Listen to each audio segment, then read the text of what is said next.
الرحمن الرحیم۔ ایک عالم دین پینسل سے بیٹھے کچھ لکھ رہے تھے۔ ان کا بیٹا قریب آیا اور تتلاتے ہوئے دریافت کیا، بابا آپ کیا لکھ رہے ہیں؟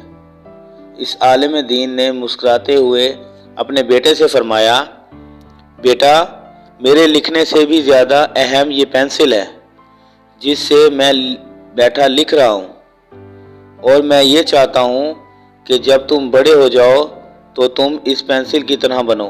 بچے نے تعجب آمیز نگاہوں سے باپ کو دیکھا اور پھر بڑے غور سے پینسل کو گھورنے لگا، اور وہ اس کی کسی ایسی خصوصیت کو تلاش کرنے لگا جس کی بنیاد پر بابا جان اس سے پینسل جیسا بننے کا مطالبہ کر رہے تھے۔ بڑی دیر تک پینسل کو دیکھنے کے بعد اسے کوئی ایسی چیز نظر نہ آئی جو اس کے ذہن کو کھٹکتی، اور اب بچے سے رہا نہ گیا۔ آخر کار باپ سے معلوم کر بیٹھا، بابا جان اس پینسل میں ایسی کون سی خصوصیت ہے جس کے سبب آپ کی خواہش یہ ہے کہ میں بڑا ہو کر اس جیسا بنوں؟ اس عالم دین نے کہا، اس پینسل میں 5 اہم خصوصیات ہیں، اور تم یہ کوشش کرو کہ بڑے ہو کر تمہارے اندر بھی یہی خصوصیات پیدا ہوں۔ بڑے کارنامے انجام دے سکتے ہو، لیکن کبھی یہ مت بھولو کہ کوئی ہاتھ ہے جو تمہیں چلا رہا ہے اور تم سے یہ کارنامے کروا رہا ہے، اور وہ اللہ تعالیٰ کا دست قدرت ہے۔ 2، کبھی کبھی جب اس کی نوک گھس جاتی ہے تو کٹر یا چاقو وغیرہ سے اسے تراشا جاتا ہے۔ اگر یہ ایک اذیت ناک چیز ہوتی ہے، لیکن بہرحال اس کی نوک تیز ہو جاتی ہے اور پھر یہ اچھے کام کرنے لگتی ہے۔ بس تمہیں بھی یہ جان لینا چاہیے کہ انسان کو اگر کوئی دکھ اور صدمہ پہنچتا ہے وہ اس لیے ہوتا ہے تاکہ تم بہتر کارکردگی کا مظاہرہ کر سکو۔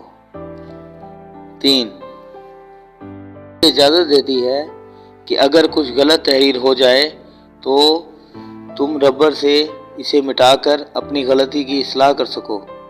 بس تم یہ سمجھ لو کہ ایک غلطی کو صحیح کرنا غلطی نہیں۔